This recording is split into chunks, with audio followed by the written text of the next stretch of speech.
नमस्कार मित्रांनो, रोजच्या शेड्यूलसारखं आजचं पण शेड्यूल आपण तुम्हाला दाखवतो मी कशा प्रकारे शेड्यूल आहे आपलं.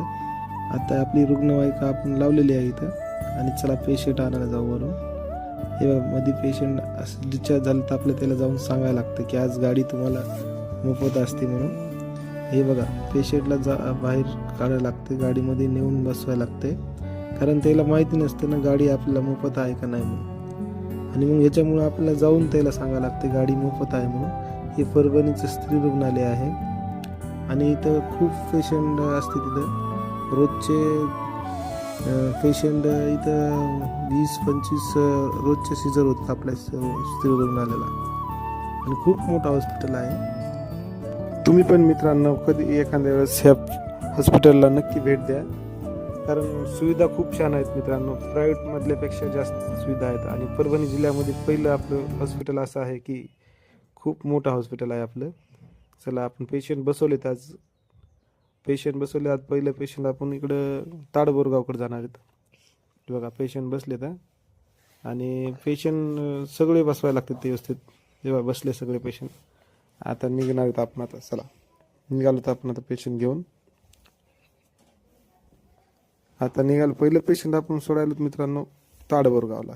हे ताडबोरगाव आलं, ताडबोरगावला सोडायला पेशंट आपण. दुसरं पेशंट आपण निघालो पाथरीकडे. पाथरीच्या रूटनं सरळ आपल्याला इथून नका ते हातगाव रोडला जायला लागतं. हे इथून नका ते हातगाव रोड आहे. नका ते हातगावपासून परत पुढे गेलं की जुट्टाजवळा रोड लागतंय. हे जुट्टाजवळा रोडला लागलोत आपण. हे बघा जुट्टाजवळ्याला इथं मित्रांनो एक आरोग्य केंद्र होतं आहे बघा. आता हे आरोग्य केंद्र काही दिवसांनी लगेच सुरुवात होईल. या आरोग्य केंद्राला काम झालेलं आहे सगळं. हे बघा आलोत बघा मित्रांनो आपण जुट्ट्याजवळ्यामध्ये.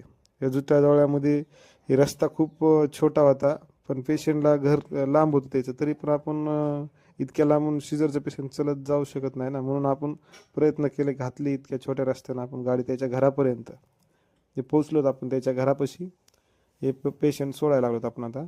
पण हे मित्रांनो बघा एक साईडला हे जे जुने बांधकामं, दगडाचे बांधकामं जे असतात ना, ते खूप छान घरं वाटतात असे, म्हणजे नाही का, खूप जुने घरं आणि वेगळंच वातावरण असते गावामध्ये. असं हे जे घरं बघितले ना तर चांगलं एकदम हे होत्या, जुने आठवणी असतात आणि खूप छान छान होतं. एक जुट्टाजवळ पण असं छोटं गाव आहे, पण खूप छान वाटलं या गावामध्ये. आता इथून निघालो तर आपण शेलूच्या रूटला चाललो आपण. आता इथून नका ते हातगावमधून शॉर्टकट आहे. हे डायरेक्ट रेणाखळीला रस्ता निघते मित्रांनो. कोणाला माहिती आहे का शॉर्टकट हे? चला इथून डायरेक्ट आपण आलो आता शेलूच्या रेल्वे गेटपाशी. मित्रांनो आज आपण शेलूमध्ये पेशंट सोडल्यानंतर एक निपाण टाकला पेशंट